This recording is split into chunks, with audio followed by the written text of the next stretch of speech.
Hey guys, welcome back to some more AFK Arena. Today we're over on the YouTube account and the patch is up. That is right guys, the patch 1.115 is now up, which means that we are getting our gift of time, giving us 50 time emblems out of here. We want to go ahead and collect those out. They are also giving you a discounted summons, which means you will get 12 additional cards when you utilize this discounted summons. Now, Chill Blade is still going on out of the Cosmic Impact. Again, you're going to get some cards out of here, out of the warm-up debut. We've already got a couple cards. And then with the Peaks of Time adventure, the Blade Hunt that will be up in 3 days, you are getting another 10 cards. So overall, should you build Awakened Athalia? It seems like right now it is too early to tell. But with that being said, guys, the other hero that we have seen an absolute monster impact is with the Awakened version of Belinda.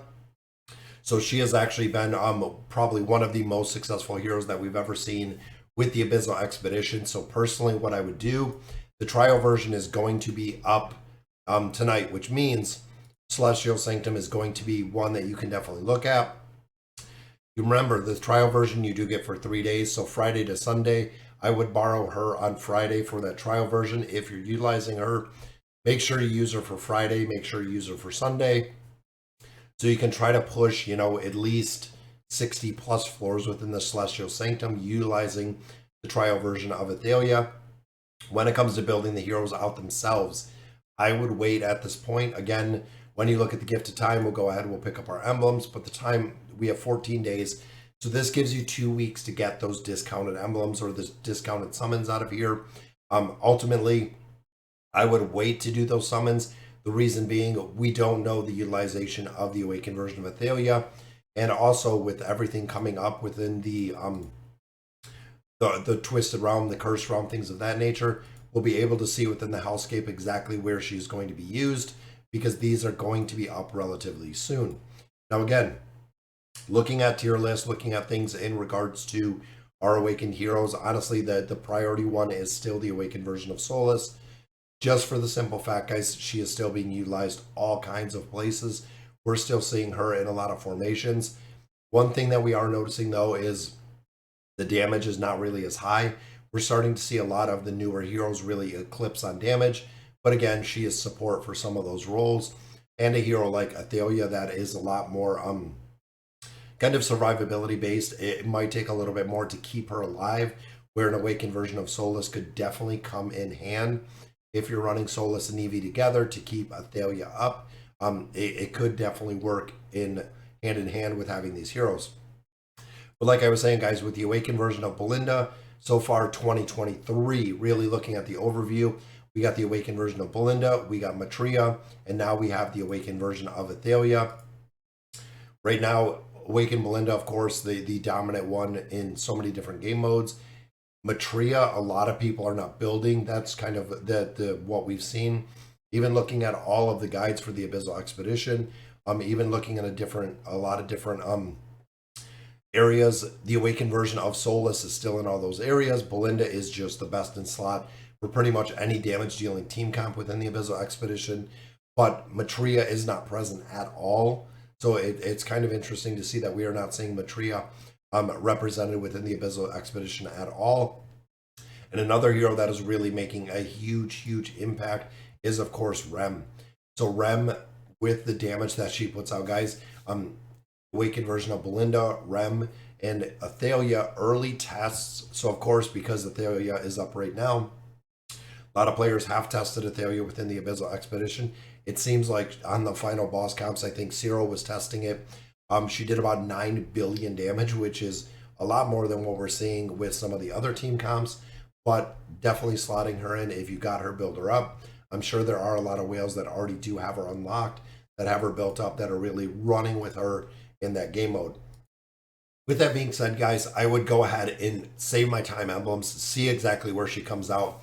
So we talked about this a little bit over on the live stream. So when it comes to time emblems, guys, is you really have to have a methodology behind how you're building these heroes. A lot of players say, hey, how do you build the heroes? How do you build them a lot faster? Of course, farming time emblems are going to make a big difference, but you have to really focus, build all of your Awakened heroes, similar to what we see the Celestials and Hypogeans, similar to what we see with the regular 4 faction heroes. is choose one at a time. So what I mean by that is if you're a player who has already started with the awakened version of Belinda, keep building Belinda, guys. Belinda is utilized again through pretty much every single game mode. When you look at the Cursed Realm, the Nightmare Corridor, when you look at the Treasure Scramble, when you look at PvP, when you look at PvE, even utilization within the campaign, the awakened version of Belinda is being used in all of those game modes. If you're already building Belinda, don't swap over, don't start the awakened version of Athalia, regardless of kind of how broke she is or where she lands within those tier lists, because we already know that Belinda is that S+ tier. Same with the awakened version of Solus. We know she is the top tier when it comes to the awakened heroes.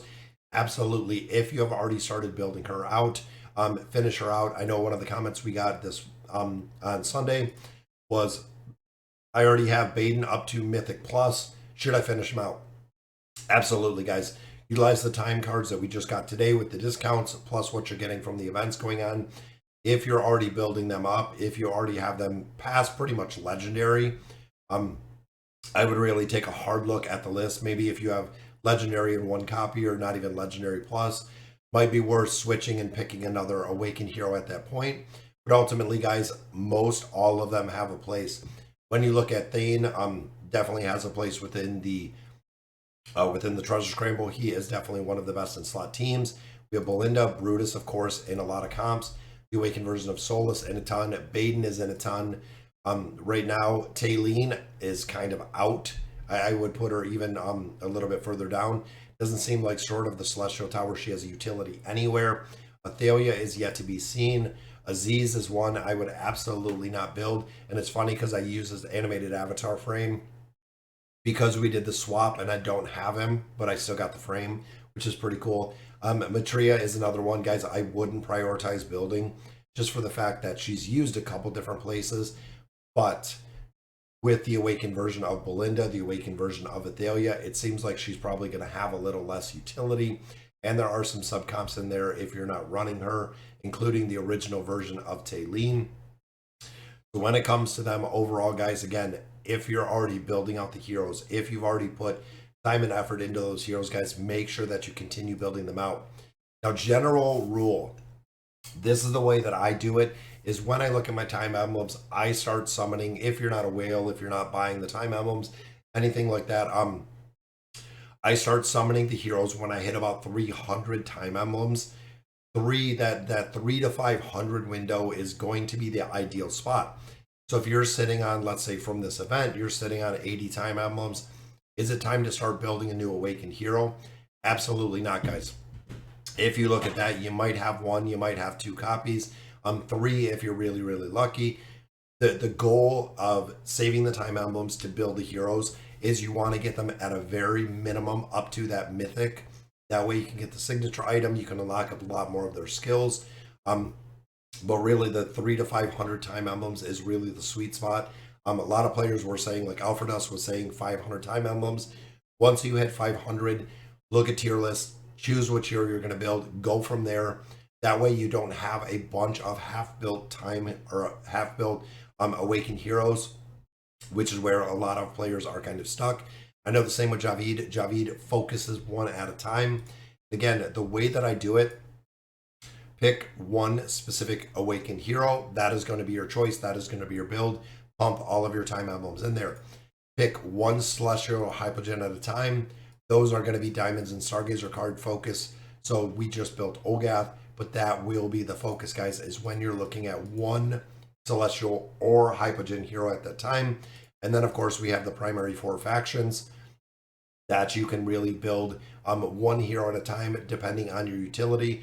Because, again, in this game, guys, resources are very, very limited when it comes to red chests, when it comes to elemental cores, when it comes to shards, when it comes to furniture.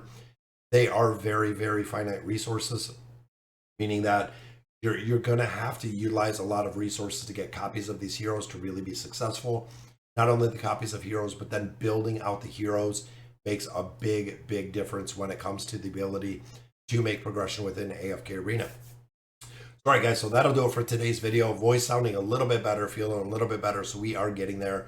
But let me know in the comments what you guys think, and as always, thank you guys for watching.